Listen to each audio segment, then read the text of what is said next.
दोस्तों हमारा next chapter है ईश्वरन द स्टोरी टेलर। बहुत ही मजेदार चैप्टर है। जैसे कि इसके नाम से पता चल रहा है कि कोई ईश्वरन नाम का इंसान है, व्यक्ति है जो कहानियां सुनाता है, स्टोरी टेलर है। अब इसमें है क्या?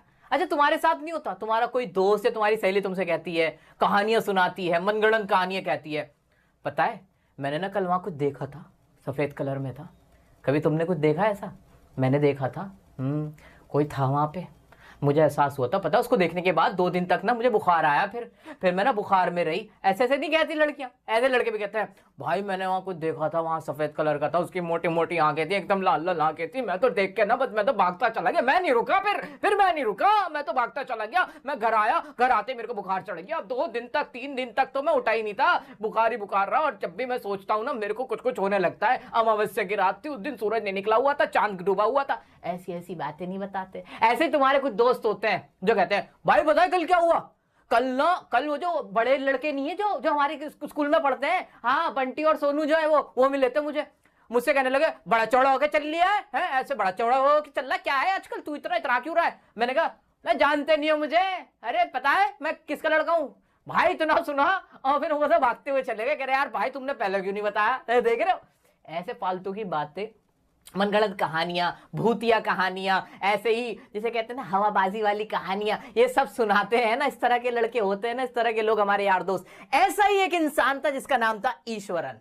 अब ये जो मैं जितनी बातें तुम्हें बता रहा हूं ऐसे ही नहीं बता रहा। ईश्वरन ऐसे ही एक भूत की कहानी सुनाता है।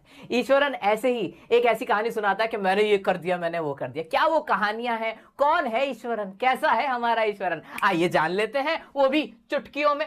आ जाओ बड़े मजेदार तरीके से। तो भाई ये रहे हमारे ईश्वरन साहब। हाँ जी, Iswaran ji. The story of Iswaran the story teller is told by Mahendra. अब ये महेंद्र कौन है? महेंद्र नाम का एक व्यक्ति है जो कि एक फॉरमैन होते हैं ना, एक जूनियर इंजीनियर समझ लो। ये उसका काम करता है, जो कंस्ट्रक्शन साइट्स होते हैं, जहां मकान वगैरह बन रहे होते हैं, इमारतें बन रही होती हैं, बिल्डिंग्स बन रही होती हैं, वहां पे नजर रखता है। एज अ फॉरमैन वर्क कर रहा होता है वहां पे। और इसका असिस्टेंट होता है, इसका असिस्टेंट, हेल्पर कह सकते हो, जो कि होता है ईश्वरन। तो महेंद्र और ईश्वरन, क्लियर हो गया कि महेंद्र का असिस्टेंट कौन है? ईश्वरन है। Who works as a junior supervisor at a construction site? तो जूनियर सुपरवाइजर, प्रिसाइसली अगर मैं कहूं तो जूनियर सुपरवाइजर का काम करता है Mahendra. He lives in temporary shelters provided by the company. वो टेम्पररी शेल्टर, ऐसे उनके लिए मकान बना दिए नहीं जाते हैं कि भाई यहां तुम रह लेना, अब वहां पे कंस्ट्रक्शन शुरू हो गई तो वहां रह लेना। तो वो ऐसे टेम्पररी शेल्टर में महेंद्र रहता है, accompanied by his loyal assistant. उसका वफादार जो उसका हेल्पर था, उसका असिस्टेंट था, वो ईश्वरन था, वो उसके साथ रहता था। अब ईश्वरन क्या क्या करता था? Ishwar is not just a helper, वो सिर्फ हेल्पर ही नहीं था, but a great story teller, but also a great story teller. वो इस कहानियां भी सुनाता था, प्रोवाइडिंग कंपनी, उसको कंपनी भी देता था, कुकिंग भी करता था, और क्या करता था? And doing house hold chores for Mahendra. और जितने भी हाउस होल्ड चोर्स का मतलब जितने काम होते हैं ना घर के, भाई कपड़े धोना, सफाई करना, ये सारे काम कौन करता था? ईश्वरन करता था। Every day Iswaran would clean, bath and read his favourite Tamil story book. बस सुबह सुबह वो क्या करता था? सफाई वफाई करता था, खाना वाना पकाता था, और फिर क्या करता था? नहाता था, और शाम में स्टोरी बुक पढ़ता था। तमिल स्टोरी बुक जो होती थी वो पढ़ता था वो। While Mahendra went to work, और महेंद्र अपना काम पे चला जाता था। In the evenings, Eswaran entertained Mahendra with captivating tales. शाम में जब महेंद्र वापस लौटता था तो ईश्वरन उसको ना बड़ी मनमोहक कहानियां सुनाता था, बहुत एक्साइटिंग कहानियां सुनाता था। His स्टोरी टेलिंग स्किल्स वर रिमार्केबल। उसका जो कहानी सुनाने का अंदाज था ना, वो बड़ा जबरदस्त था। एग्जाम का क्वेश्चन आएगा दोस्तों कि how was the style of Iswaran story telling, या why Iswaran was very entertaining while telling stories. जब वो नरेट करता था स्टोरीज तो उसमें वो इतना स्किलफुल कैसे था, क्या स्किल्स थे उसके अंदर, या इतना अच्छा वो कैसे लगता था, कैसे वो फैसिनेट कर देता था महेंद्र को। तो ये लिखना है उसमें आंसर कि ईश्वरन क्या यूज करता था? ही यूज बॉडी लैंग्वेज, पहला बॉडी लैंग्वेज यूज करता था। सेकंड, ही यूज्ड फेशियल एक्सप्रेशन, चेहरे के हाव भाव यूज करता था। एंड तीसरा, वॉइस मॉड्यूलेशन करता था, यानी आवाज से अपनी बातों को और अच्छा बनाता था। जैसे लड़की की आवाज निकालनी होती तो उसने कहा, मैं आपसे मिलने नहीं आई हूं, मैं तो जा रही थी यहां से, आप क्या करने आए हैं? ऐसे डाकू ने आवाज निकाली, तुम मेरे घर में क्या करने आए हो? मैं तुम्हें छोड़ूंगा नहीं। वैसे बच्चों की आवाज है तो बच्चों की आवाज निकालना, भूत की आवाज है तो हू ऐसी आवाजें निकालना, तो वॉइस मॉड्यूलेशन का इस्तेमाल करता था। और इससे क्या करता था, वो क्या करता था, he bring his stories to life, अपनी स्टोरीज में जान डाल देता था। तो दोस्तों एग्जाम में क्वेश्चन आएगा तो हम क्या लिखेंगे कि वो 3 ऐसी चीजें क्या करता था जिससे उसकी जो स्टोरीज थी वो बहुत ज्यादा एंटरटेनिंग लगती थी, बहुत ज्यादा एक्साइटिंग लगती थी, उनमें इंटरेस्ट पैदा हो जाता था। तो 3 चीजें क्या, फेशियल एक्सप्रेशंस बनाता था, दूसरा वॉइस मॉड्यूलेशन करता था, और तीसरा बॉडी लैंग्वेज यूज करता था, हाथ पैर ऐसे चला के बात करना। दो हिज स्टोरीज सीम्ड इम्पॉसिबल, हालांकि उसकी स्टोरीज इम्पॉसिबल लगती थी, लगता था कि अपनी तरफ से मनगढ़ंत बना रहा है। Eswaran narration was so compelling, Eswaran narration क्या था, बहुत कंपेलिंग था, बहुत ही बांध देने वाला था, बहुत ही इंप्रेसिव था। कंपेलिंग नहीं याद रहता तो इंप्रेसिव कर लेना। दैट महेंद्र लिसन ईगरली, लेकिन महेंद्र क्या करता था, उसकी जो भी कहानियां होती थी उनको ईगरली सुनता था। कैसे सुनता था, ईगरली सुनता था, उसे बड़ा मजा आता था, ईगरली सुनता था। इंपॉर्टेंट वर्ड है दोस्तों, ईगरली। कौन ईगरली सुनता था, महेंद्र सुनता था। किसकी कहानियों को, किसकी कहानियों को, ईश्वरन की कहानियों को। क्यों सुनता था, बिकॉज ही यूज्ड, वो क्या यूज करता था, ही यूज्ड, वो 3 चीजें आप यहां पे लिख देना, याद रह जाएगा, याद रह जाएगा। हाँ सर याद रह जाएगा। आगे बढ़ते हैं। One of Iswaran story was about an elephant that had escaped the jungle and entered the town. एक कहानी उसने सुनाई थी कि एक बार ना एक जंगल से हाथी का बच्चा था, हाथी था वो ना, कहां गया था, हमारे ना स्कूल में आ गया था, और स्कूल में आके उसने तोड़फोड़ मचा दी थी, जो प्लांट से उनको अपरूट कर दिया था, फुटबॉल का जो गोल है, जो जहां फुटबॉल खेलते हैं उसको भी पूरा उसने पुल कर दिया था, उसे भी फेंक दिया था, उड़ा दिया था, और कियोस हो गया था पूरे जंगल, पूरे स्कूल के अंदर, जब वो जंगल से हाथी आ गया था। The elephant reached Ishwaran's school causing chaos. As a young student, Ishwaran bravely faced the elephant and managed to subdue it by striking its toenail. और तब कहता है कि मैं छोटा था, जैसे मैंने हाथी को देखा, मैंने भी जापानी, मैंने एक कला सीख रखी थी, मैंने उसके टोनेल पे एक लकड़ी ली, ऐसे मारा ठक से उसके टोनेल पे, और वो पैरालाइज ऐसे ऐसे वो छोड़ता था, लंबी लंबी छोड़ता था।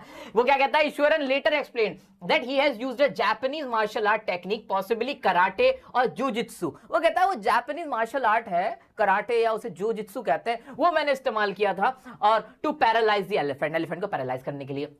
However, the story didn't end there, and Mahendra, curious about the rest, had to ask for the conclusion. लेकिन वो पूरी कहानी नहीं सुनाता, वो महेंद्र बड़ा क्यूरियस रहता, कहता फिर आगे क्या हुआ, आगे क्या हुआ, तो उस पे बताता है, क्या बताता है, वो बताता है कि Eswaran then shared how a veterinary doctor, जो कि जानवरों के डॉक्टर होते हैं, वेटरिनियन, revived the elephant and it was sent back to the jungle. तो वेटरनरी डॉक्टर को बुलाते जानवर को, वो उसको रिवाइव करता है, उसका जो पैरालाइज हो जाता है उसको वो खत्म करता है, और उसे वापस जंगल में छोड़ के आता है। तो अपने आप को हीरो दिखा रहा है, हीरो दिखा रहा है। असली कहानी ये शुरू होगी, ये देखना, ये बहुत इंपॉर्टेंट है, ये बहुत इंपॉर्टेंट है। Every day Iswaran would narrate exciting stories that filled the world of entertainment, as Mahendra did not have a TV. Mahendra के पास टेलीविजन नहीं था। एग्जाम में क्वेश्चन आएगा मेरे दोस्तों, मेरे छोटे बहन भाई, एग्जाम में क्वेश्चन क्या आएगा कि टेलीविजन को मेकअप करने के लिए, वर्ड का मतलब, वर्ड क्या यूज होगा, मेकअप। वर्ड क्या यूज होगा, मेकअप। मेकअप का मतलब ही होता है कि उसकी कमी पूरी करने के लिए, उसका जुगाड़ करने के लिए टेलीविजन नहीं है, उसकी कमी को पूरा कौन करता था, ईश्वरन करता था। कैसे, एंटरटेनिंग स्टोरीज सुना के। तो Iswaran would narrate exciting stories that fill the void of entertainment, void मतलब कमी, उसकी कमी को दूर करने के लिए। As Mahendra did not have a television, One day Iswaran prepared a special meal to honor the deceased ancestors of his family. अब असली कहानी यहां से शुरू होगी, ये इंपॉर्टेंट है, ये इंपॉर्टेंट है आपकी स्टोरी के अंदर। अब एक बार ईश्वरन बताता है, वो ना एक खाना बनाता है जो उसके पूर्वजों के लिए, खाना नहीं बना के बांटते खिलाते, वो जो होते हैं, जो हमारे पूर्वज मर गए होते हैं, उनके लिए जो बनाया जाता है। तो ये इस तरह से खाना बना रहा था। जैसे ही मरो की बात है तो उसके दिमाग में घंटी बजी, भूत। अब उन्होंने सोचा भूतों के ऊपर कुछ बताता हूं। So he started telling a story about ghost, claiming that the area they lived in was once a burial ground. कहता है कि जहां हम रहते हैं ना, पता है ये ना पहले ना यहाँ ये कब्रिस्तान था, पहले यहाँ कब्रिस्तान था, यहाँ लोगों को ना दफना देते थे, ऐसे कहता है उनको। Iswaran described a ghostly woman with a shrunken face holding an unborn child. और कहता है मैंने ना वहां पे एक लेडी को भी देखा था मैंने एक बार, हाँ एक औरत थी, भूत थी वो, और उसके हाथ में ना एक अनपैदा हुआ बच्चा था, पूरा पैदा भी नहीं हुआ था, वो हाथ में ली हुई थी, मैंने देखा था, ऐसे करके बताता है। Mahendra was sceptical and mocked Iswaran, dismissing the idea of ghost. जब महेंद्र ये सुनता है ना, उसको गुस्सा चढ़ जाता है, वो उसे झटक देता है, डांटता है, ईश्वर क्या क्या क्या बकवास कर रहे हो यार तुम, ईश्वरन यार अब ज्यादा हो रहा है यार, बकवास कर रहे हो तुम यार, ऐसा ये सब मत कहा करो, तुम्हारा ना जरा अपना हाजमा ठीक कराओ, तुम्हारा पेट खराब है, ये सब जो तुम्हारे दिमाग में चलता रहता है, तुम्हारा दिमाग भी खराब है, और ये क्या चला जाता है, उसकी कहानी नहीं सुनता उस रात को, और उसको झटक देता है, ऐसे झटक देता है। लेकिन अगले दिन ना वो सोचता है कि महेंद्र सोचता है कि यार ईश्वरन को मैंने डांटा है तो ये मेरे से एंग्री होगा, एनॉयड होगा, बट वो फिर हेलो सर जी, महेंद्र बाबू जी कैसे हो आप, वो बड़े अच्छे से पेश आता है। वो हैरान भी होता है कि यार इसको बुरा ही नहीं लगा। However, that night Mahendra heard Erie's cries and upon looking out of the window saw the ghostly figure that Ishwaran had described. लेकिन क्या होता है फिर रात में क्या होता है, जो महेंद्र होता है ना उसको खिड़की के बाहर ना एक औरत दिखाई देती है और उसको आवाजें सुनाई देती हैं, वो जैसे सुबकियां ले रही हो, जो चीखे मारे हो, ऐसी ऐसी आवाजें सुनाई देती हैं। महेंद्र डरता है, महेंद्र की हिम्मत नहीं हो पाती कि वो उस औरत को जाके देखे कि वो क्या है वहां पे, वो भूत कौन है, क्या है, उसकी हिम्मत ही नहीं पड़ती। Mahendra heard eerie cries and upon looking out of the window saw the ghostly figure that Eswaran had described. जो ईश्वरन ने बताया था वो वही औरत थी सफेद कपड़ों में। तुम्हारा ईश्वरन मैं हूं तुम्हारा ईश्वरन, देखो फील करो। डर गए ना, सच में डर गए थे ना, सच बताना, डर गए थे ना। हाँ जी, आ जाओ। Initially, Mahendra tried to dismiss it as a trick of his mind, but the experience left him shaken. शुरू में उसको लगता है कि that is trick of my mind, ये मेरे subconscious mind में था, that was in my subconscious mind, and that's why I felt that. मुझे ऐसा महसूस हुआ और ऐसा कुछ नहीं, ghost वोस्ट नहीं होते। उसने ईश्वरन को भी बोला था क्या यार ghost वोस्ट भूत वूत नहीं होते, सब दिमाग का वहम होता है। लेकिन अगली मॉर्निंग क्या होता है? The next morning Eswaran confirmed that Mahendra had indeed seen the ghost. कहता है सर आ गई थी ना वो रात को, मैं जो कह रहा था वो भूत देखा था ना, आपके कमरे से आवाज आ रही थी, मुझे सब पता है मुझे, ऐसे कह के वो उसको कंफर्म करा देता है कि हाँ भूत था। जैसे ही महेंद्र को पता चलता है कि उसका दिमाग का वहम नहीं था, ये तो ईश्वरन भी कह रहा है भूत है, वो क्या करता है? Mahendra cries the previous night, terrified Mahendra couldn't shake the fear and decided to resign from his job, unable to stay in a haunted place any longer. वो भागा हुआ जाता है, अपना रेजिग्नेशन लेटर, इस्तीफा दे देता है कंपनी में, वहां से भाग जाता है, कहता है मैं नहीं रहूंगा यहाँ पे। अब पॉसिबली हुआ क्या हुआ होगा जब उसने उसको झटक दिया था, उसकी बात क्या, उसको क्लेम को रिफ्यूज कर दिया था कि वहां कोई भूत वूत की कहानियां मत सुना, यहाँ कोई भूत वूत नहीं था। इस बात से जो हमारा ईश्वरन था उसका ईगो हर्ट हो गया होगा और उसने क्या किया होगा, वो जो लेडी वो दिखी थी वो खुद होगा, और वो डराना चाहता था किसको? महेंद्र को, ताकि वो उस पर बिलीव कर ले कि वाकई में वहां भूत था। और महेंद्र समझ ही नहीं पाया कि क्या हुआ था। हाँ, महेंद्र क्या कर सकता था? महेंद्र कुड हैव शोन सम करेज, वो करेज दिखा सकता था। कहने की बात है, वैसे तो रात में कौन करेज दिखाएगा। और वो जाके उस लेडी से मिल सकता था, पूछ सकता था, अरे कहाँ जा रही हो, सुन तो लो, रो क्यों रही हो आप, ऐसे कर सकता था। बट उसने ऐसा नहीं किया ताकि उसे सच्चाई पता चल जाती। सो ये पूरी कहानी थी। बताओ कैसा लगा तुम्हें तुम्हारा ईश्वरन? मैं नहीं, ये वाला ईश्वरन कैसा लगा, सच बताओ।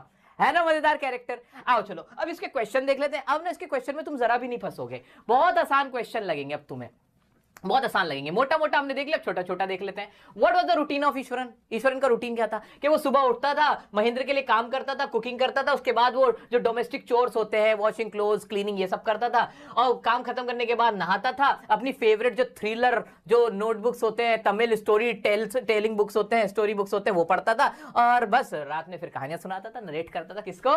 महेंद्र को। What happened when the wild elephant entered the school playground? जब वाइल्ड एलिफेंट स्कूल प्लेग्राउंड में आया तो फिर उसने क्या क्या किया? उसने केओस कर दिया था, ये तो हमें पता ही है, केओस हो गया था। उसने प्लांट को अपरूट कर दिया था, फुटबॉल गोल पोस्ट को उसने पुल आउट कर दिया था, यानी उखाड़ के फेंक दिया था। How did Eswaran control the wild elephant? उसने जापानीज टेक्निक यूज करी, कराटे किया, जुजित्सु जिसको उसने कहा था, उसने उसका इस्तेमाल करते हुए उसके टो नेल को बहुत जोर के एक स्ट्रक कर दिया था एक स्टिक से, ऐसे करके उसने उसको पैरालाइज कर दिया था। हाँ जी। How did Mahendra see the female ghost? Mahendra ने फीमेल गोस्ट को कैसे देखा था? उसने अपने विंडो से देखा था। Mahendra heard सोबिंग and morning sounds and hooked outside the window. उसने सोबिंग साउंड्स, ऐसी ऐसी आवाज, तो देखो ऐसे वॉइस मॉड्यूलेशन तो उसको आती थी, किसको? ईश्वरन को। ऐसे उसने आवाजें निकाली और फिर उसने अपने विंडो से देखा। And looked outside the window, he saw a shadowy figure holding a bundle in its arms. He thought it was a female ghost and upon seeing it he began sweating, feeling terrified and sank back onto his bed in fear। और डर गया था, उसके पसीने छूट गए थे, ये तो भूत ही है। नेक्स्ट है, हाँ जी। और इस तरह के आप सारे क्वेश्चन तुम आसानी से कर सकते हो। How did Eswaran entertain Mahendra, Mahendra को एंटरटेन कैसे करता था, वो उसको स्टोरी टेलिंग करता था, उसको स्टोरी सुनाता था, एंड ही यूज्ड क्या क्या, body language, facial expression and voice modulation to bring life to his stories. क्या ये लाइन याद रहेगी ना मेरे छोटे बहन भाइयों को? हाँ जी याद रहेगी सर इसमें कुछ रटना थोड़ी है, लाइन तो हमें याद है। Why did Mahendra expect Iswaran to be angry? Mahendra को ऐसा क्यों लगता था, वो एक्सपेक्ट क्यों करता था कि ईश्वरन ही एंग्री हो जाएगा? क्योंकि उसने उसको रिजेक्ट कर दिया था, नॉनसेंस कह दिया था कि whatever he is talking about ghost it was nonsense, और उसको रिजेक्ट कर दिया था सुनने से। That's why he thought he must be angry with him. वो उससे क्या होगा, अनॉयड विद हिम उससे होगा। ठीक है, उसको स्कोल्ड कर दिया था, कोई भी लैंग्वेज यूज कर सकते हो, स्कोल्ड कर दिया था, अनॉय हो गया था। ठीक है, हाँ। Iswaran used to read Tamil thrillers. Iswaran Tamil कहानियां पढ़ता था, थ्रिलर्स पढ़ता था। आपको लगता है क्या उसका असर था? हाँ ऑफ कोर्स, जो भी उसने कहानी बनाई थी गोस्ट वाली, वो उसी से हमें एक्सपेक्टेड लगती थी, क्योंकि वो एग्जिजरेट करता था, एग्जिजरेशन मैग्नीफाई करता था चीजों को और कहानियां बनाता था। हाँ जी। Do you think the story of a wild elephant in the school was also a figment of imagination of Eswaran? वो भी उसकी इमेजिनेशन है, वो उसके मन की कहानी है। बिल्कुल, ऐसे थोड़ी एलिफेंट आ गया उसने छोटे से, उसने ईश्वरन ने ऐसे मार के उसको पैरालाइज कर दिया। ये सब बेकार की बातें थी, ये तो कॉमन सेंस का क्वेश्चन था। One day Mahendra went to his bed with a certain unease. Do you think it was the influence of Iswaran's constant mention of ghost? Yes, वो जब अपने बिस्तर पे गया था तो वो डरता हुआ गया था, क्योंकि उसने कहा था कि यहाँ पे तो ब्यूरियल ग्राउंड था पहले, यहाँ पे ना दफनाते थे लोगों को, तो उसके मन में एक डर तो बैठ ही गया था। तो इसका आंसर भी सबसे पहले यस लिखेंगे और फिर बता देंगे कि because Eswaran said that, Eswaran ने उसको क्या कहा था कि भाई ये क्या था। यहाँ पे अगर लाइन होगी तो मैं तुम्हें दिखा दूंगा, अदरवाइज बिल्कुल सिंपल सा है। He saw ghost outside the window, कि उसने गोस्ट देखा था, ये ब्यूरियल ग्राउंड था। ठीक है, तो दोस्तों अब कोई भी क्वेश्चन मुझे नहीं लगता ये तुम इससे नहीं कर सकते हो। मैं बहुत सारे क्वेश्चन की पूरी फाइल तुम्हें दे दूंगा, टेलीग्राम ग्रुप पे ड्राइव पे मिल जाएगी। तुम इसके और भी क्वेश्चन अच्छे से देखना, एनसीईआरटी उठा लेना, आराम से बन जाएंगे। अब बस लिख के जरूर देखना है, बार बार कह रहा हूं, लिख के देखना, कीवर्ड्स याद हो गए, पूरा चैप्टर अब माइंड में आ गया है ना। बहुत कम समय में बहुत ज्यादा हम चीजें कवर कर रहे हैं ना, इजीली, वो भी। बस यही तुम्हें करना भी है।